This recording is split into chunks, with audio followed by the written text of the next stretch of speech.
a call, make a bong bong bong, make a call, make a keep at the bong bong bong, your body kakara, make a bong bong bong, on a make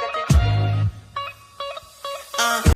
Hey pretty girls with game, it's your girl LaDonna and I am back with another video. Yay! For those of you who are new to my channel, welcome. My name is LaDonna. I am the founder of Pretty Girl with Game.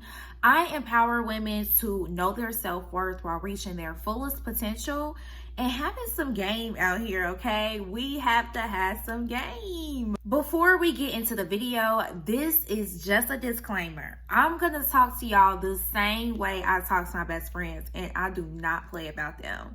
So let's go ahead and get right into the video. Today's conversation is one that has completely changed my life, and I wish I had learned it sooner. Get away from miserable people. Okay, and I want to clarify because I don't want people to feel like they need to abandon people who are struggling. Life happens, we go through difficult seasons. I'm talking about people who are committed to misery. People who don't just experience negative things, they identify with it. They're going to find something negative to say. It don't matter if you winning, they're gonna find something. It don't matter if you're growing, they're gonna find a way to minimize it. And what I've learned is misery doesn't suffer alone.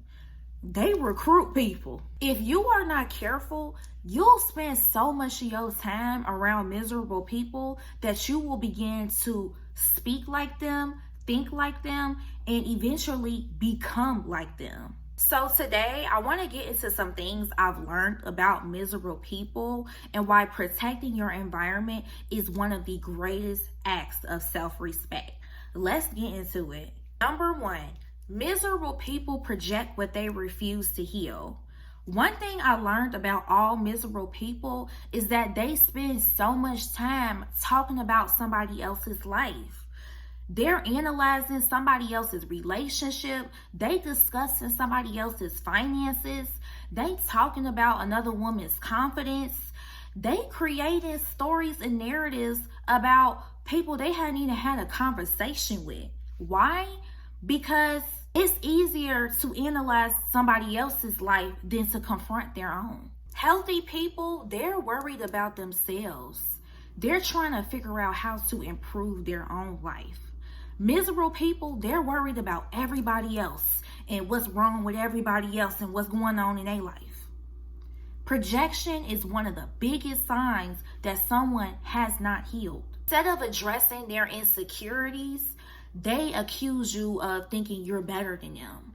Instead of addressing their lack of discipline, they think you're obsessive or that you're boring. Instead of celebrating your success, they minimize your success and just focus on anything else negative going on in your life.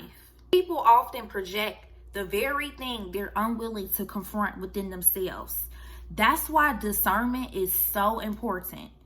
What people say about you reveals more about themselves than it ever will about you.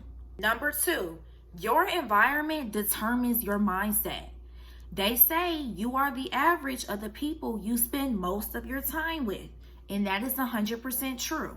Because conversations shape your perspective on life. If everyone around you gossip, eventually gossip is going to feel normal. If everyone around you complains, complaining is going to feel reasonable.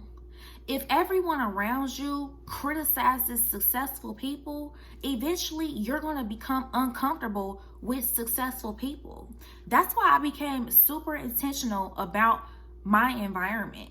I can have one conversation with somebody and I can tell whether or not we're going to be cool or this probably going to be our last real conversation.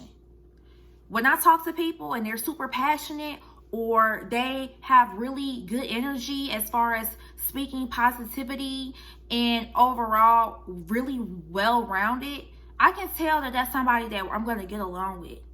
If I have a conversation with you and it's very negative, or you're talking about somebody else, you're tearing somebody else down to feel better about yourself, like I can already tell that you're a negative person and I don't want that type of energy around me. I want conversations about growth, healing, becoming better, business, our relationship with God. The Bible says bad company corrupts good character. And it's so true. And y'all notice how it doesn't say it corrupts bad character overnight. It's gradual. It's little by little, mindset by mindset, conversation by conversation. And you just wake up one day and you're someone that you never intended to be. That's why who you surround yourself with is so important. Number 3, the after effect reveals whether someone is healthy for you. One of the biggest signs you are around miserable people isn't how you feel when you're with them, but when you leave. Okay, because miserable people will have you carrying emotional weight you never even signed up for or isn't yours to begin with. You start overthinking, you start becoming more critical, you start overanalyzing people who never even done anything to you. Your mood changed, your peace disappeared. That's not something to ignore. You need to pay attention to how people consistently are making you feel. That's why discernment is so important. Stop evaluating people based off how long you've known them. You need to start evaluating people based off of the fruit that they produce in your life. Because if every interaction leaves you drained, emotionally exhausted, negative, suspicious, that relationship may be costing you more than you even realize. Protect your peace by paying attention to the after effect, not just the experience. So if it's one thing you can take away from this video, it would be pay attention to how people are making you feel. Do they make you feel inspired? Do they make you feel like you need to become a better person or just overall in a great headspace? Or do they make you feel nervous, negative, like exhausted? Like, pay attention to that. Your environment will either accelerate your purpose or delay it. That's why it's so important to choose people who challenge you to grow, not pull you to be stuck. If this message resonates with you, I want you guys to comment down below and answer this question. What's one boundary that's really brought you peace in your life? Thank you guys so much for watching all the way till the end. Make sure you like, comment, and subscribe. And I will see you guys in the next video. Love you.